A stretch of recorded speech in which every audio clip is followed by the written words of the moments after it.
unlocking your world of creativity with best-selling author and brand innovator, Mark Stinson. This episode is brought to you by White Cloud Coffee Roasters, where every bean tells a story of adventure. Visit whitecloudcoffee.com and use the code CREATIVITY. Welcome back, friends, to our podcast, Your World of Creativity, where we tap into the minds of creators around the world. We learn how they think and get inspired. We learn then how they organize ideas and ultimately how we gain the confidence and the connections to get our work out into the world. And I can't wait to talk to our guest today, a master storyteller, a real creative force behind Heritage Films and some other new things that I know we're going to get into. Chance McClain is my guest. Chance, welcome to the show. Thank you so much, Mark. I'm just ecstatic to be here, man. You've got a lot going on with 800 films and family documentaries, I guess I should call them, to your name. You're really preserving the essence of a lot of individual stories, a lot of generational stories. You yourself, a proud Army veteran, sports radio background, even a Broadway musical writer. Oh, my goodness. What haven't you done? This is what my creative listeners think about, because we all have slashes, I call them. It's like a radio, a veteran, a filmmaker, a Broadway class. We've got a lot of plates.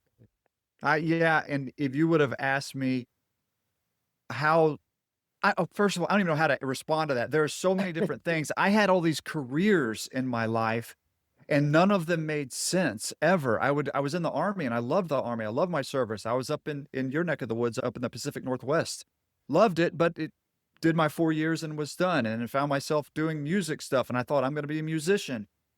Failed in that. Then I got into sports radio, did that for a decade. I sold oil field tools. I worked in the uniform business for 4 years. All these disparate things that none of them made sense. Until about 10 years ago when I started Heritage Films. And then I realized, I see what God's doing. He wants me to have the most crazy background in the world so I can have a conversation with just about anybody and find some common ground. And there's been a lot back there. No, I love that.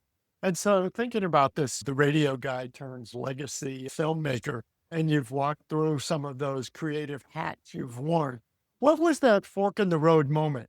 You said this storytelling idea, it's not just a vocation. You almost presented it as a calling. This is something you had to do. It feels like it. A buddy of mine asked me to film his dad, and I said, "What's wrong with your dad? He's nothing. He's turning 75, and I want my kids to know who their papa is." And that's how the company started. But for the first number of films, they were another gig. I was doing some TV commercials and internet. I was working with cameras and doing film things for clients, and they were just a series of clients. Then somewhere along the line, I started recognizing that, there's a lot to it, and these people are pouring their hearts out. I'm crying with somebody. I'm bawling because they're sharing this incredible story, and I realized that this is what I'm supposed to be doing, and I've been doing it for a decade now. I started taking the advice that I was asking these people to share with their progeny, with their kids and their grandkids. And about 50 films in, I started going, I could probably take some of this advice, and it's changed my life. People don't bring us to film their dad if their dad is some turd. It's always really good people, or people hire me themselves. I have a story I want to pass on. And so I've gotten to have this front row seat to the guidance, advice, lessons, anecdotes from people all over the place. And so I'm a pretty lucky guy. I love that. Even talking to my mom about she's 90 now, about some of these stories, and she dials the tape back and says, these are questions she wish she would have asked to her mom, to her grandpa. So all of these things do come back around. That is at the root of, I hear it I was in South Texas yesterday. I was in Minnesota last week, and they both said the same thing. I wish I could have done this for my granddad. Oh my gosh, now they're talking about their granddad, and maybe it's not a first person conversation with the granddad, but this is their granddaughter, and she's very close with this man. So at least we get the story. But it's a common thread of, boy, I wish I woulda. And when you double back, we're talking about the greatest generation time period, Depression, World War II, et cetera. And you think about if it's their grandparents, now we're into the 1890s. Totally. A totally different world. Totally And it different is. world. Yeah. But you know what? I have to remind people, if I'm visiting with somebody that's your mom's age, she's 90, her childhood in the 40s, 50s, 40s, Yeah. that's going to sound just as insane to your kids or your grandkids as us growing up thinking about people in covered wagons, like the Mm. things, you didn't have a TV? What did you do? And they're like, that's just how no, we didn't have air conditioning. Nobody had air conditioning. It's just as foreign to the next generation. And that's going to continue forever. Every couple generations looks foreign. Mhm.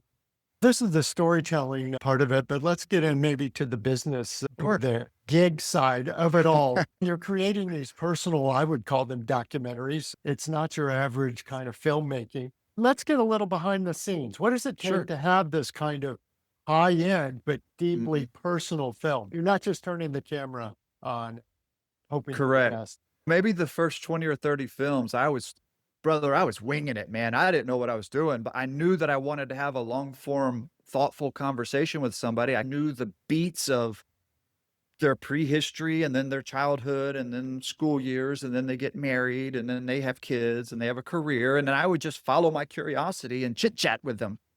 But then as it went from gigs into company, I realized I needed systems and processes if I wanted to get really good at it and not waste their time and have them talk for 10 hours when we're only going to make an hour and a half movie. So we started dialing in and I started sending some forms for them to fill out so I would know the important parts of their life and actually ask, hey, what's some stuff that you want to visit about the person I'm filming? But I think a big secret to what's made what we do successful is we send forms to the people that love them too. So your mom, I don't know if you have siblings, we would want you to send a form to your siblings, maybe the grandkids. Maybe your mom has an old college roommate that's going to give me a side of your mom, boy, you certainly don't know about, but I'll find out and get to visit with her about from a different perspective. So when you start getting input from the people closest to the people we're filming, I get a composite of who they are when I sit down to talk to them. So now while it's still a chit chat, this isn't a Barbara Walters Q&A. It's very much a conversation. I definitely have some guidance from the people that love them on what needs to be elevated and what doesn't. And by the way, one of the most important things on there is anything we shouldn't talk about, because every family has it.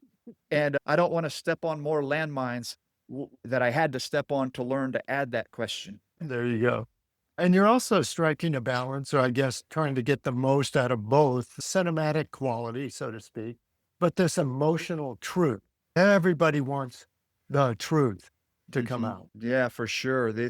I want them to forget the cameras are there and just talk to me. And it comes from empathy. Gosh, so much I've learned. I've done countless films of people that are like at the hospice level. So people getting ready to check out.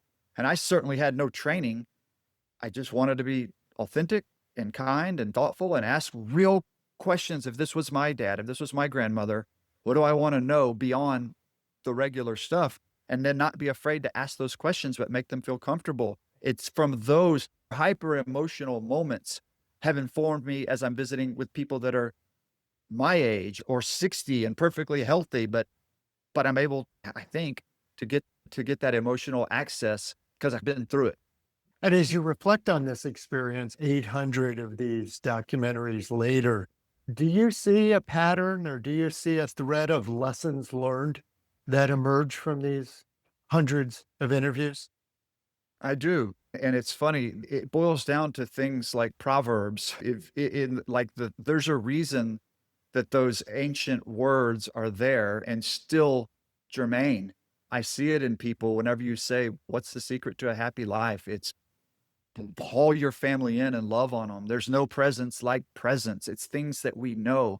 We know, but we push aside because we're trying to deal with what's on fire right now. Sure. But whenever those fires are going to eventually start running out around you, you're going to be like, oh boy, I want to spend more time with the people that I love and that love me. You want to give, had a guy telling me about how loving is something that it's better to love than to be loved. And it's not a scale that says better, but literally whenever you think about somebody that is just devoted and loves you, it gets a little awkward. But for you, you can love as deeply as your kids, anybody. You could move 10 states away, Mark, because you love this girl so much. I just want to be near these people.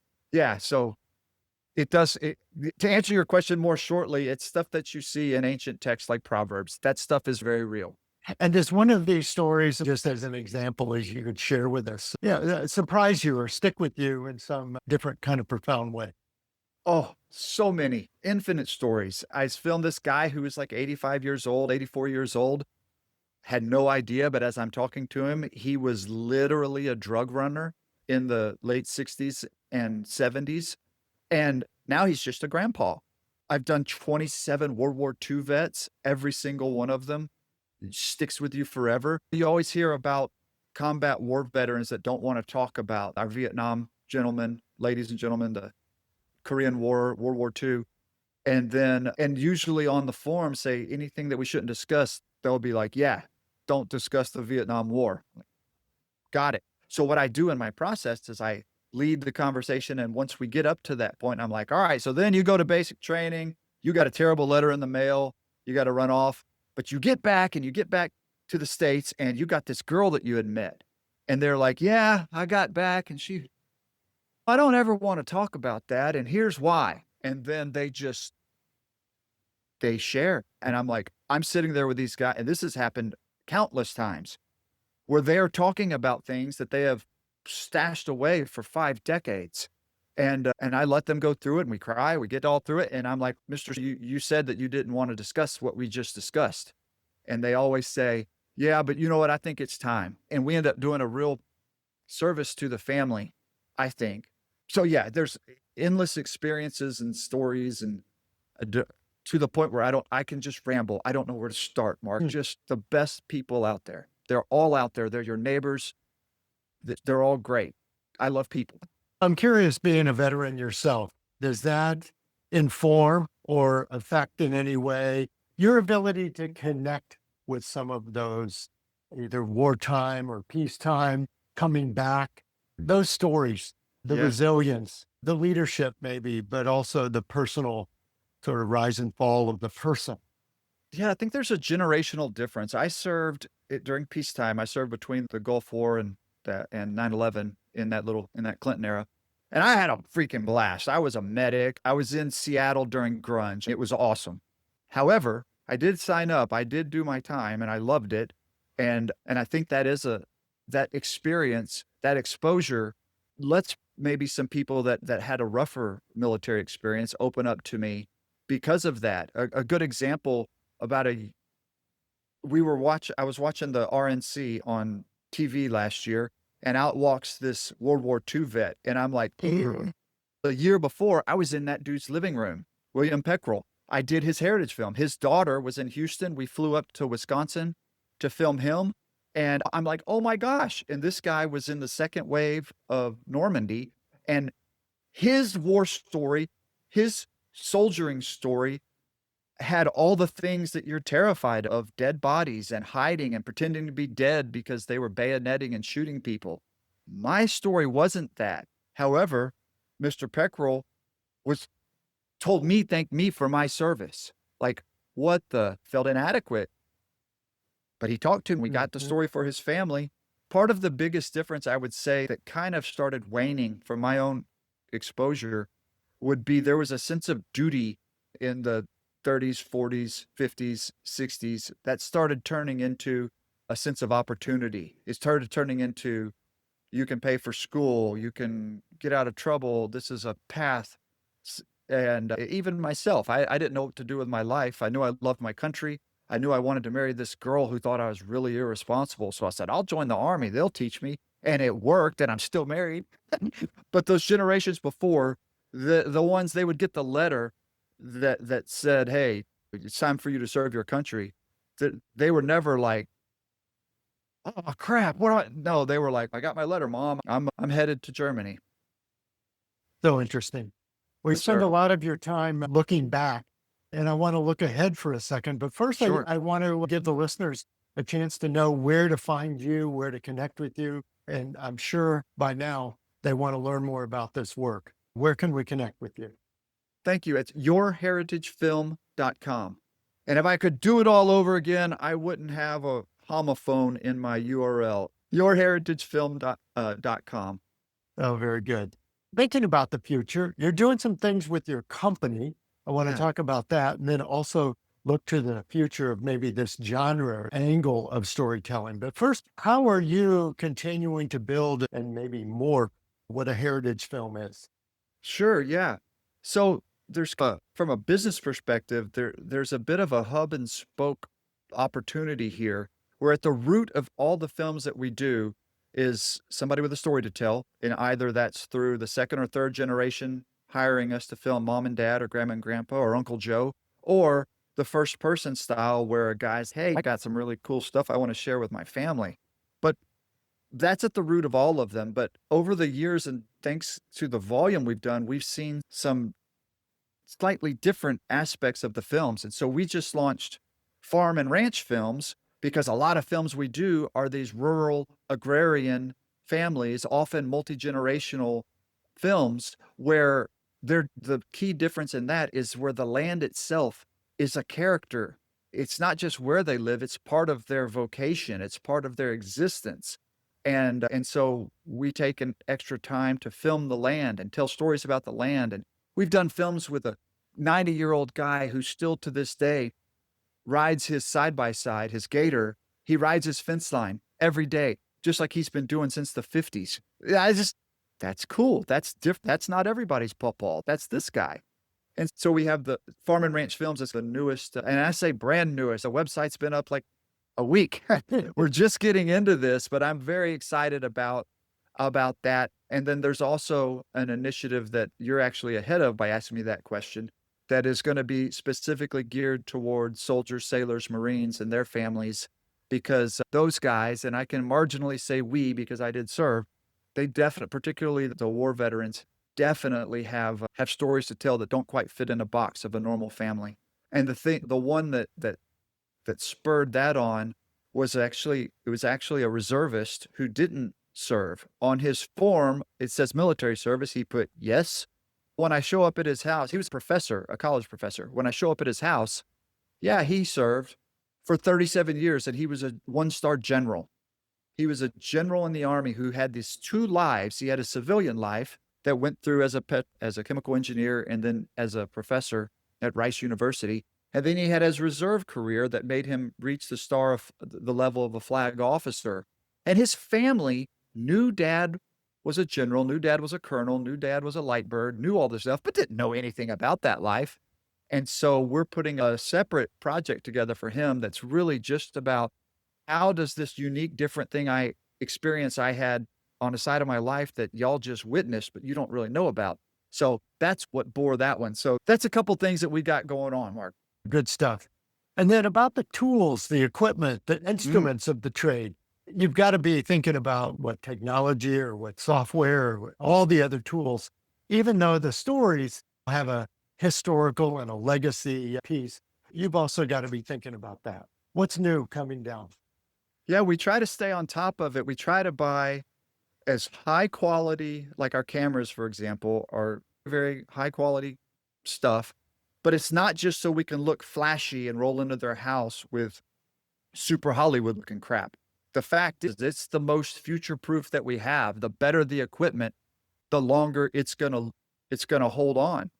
I like to use the example of it. If you go back right now and watch Top Gun, it came out in 1986. If you put the VHS tape in, it's a little grainy, but you can watch the movie and it looks really good. However, if you were to go to that 1986 and pull out the big shoulder mount VHS camera that your dad had and watch your 12th birthday, it looks like crap because that wasn't the best thing that you could capture with at the time. That's what we do now. We have really quality cameras, really good microphones, really good lights. We try to stick with all of tried and tested Hollywood methodology of capturing an actual film, a documentary film. We do proper lighting. We do proper everything. But again, it's not to wow them with all the stuff, because it is a pretty impressive footprint when we come into your home. But our goal is to make it as future-proof as possible. We want somebody to watch this in 50 years, in 100 years, when we're all long gone, when we all wish we had our great-grandpa, whoever, our original immigrant story from our family. We would love to, what was this dude like? What was his accent? Who was he? We want that for generations to come. So it takes a special person to say, yeah, this is right for me. It's that person that knows, I don't even think I'm the ultimate benefactor of this. That person may not have been born yet, but I still feel like it's important. Yes. Chance McClain has been my guest. Chance, what a great conversation. And before we close, I couldn't help but wonder, based on what you just said, certainly you're capturing a story for future generations, but what impact does telling the story have on the individual?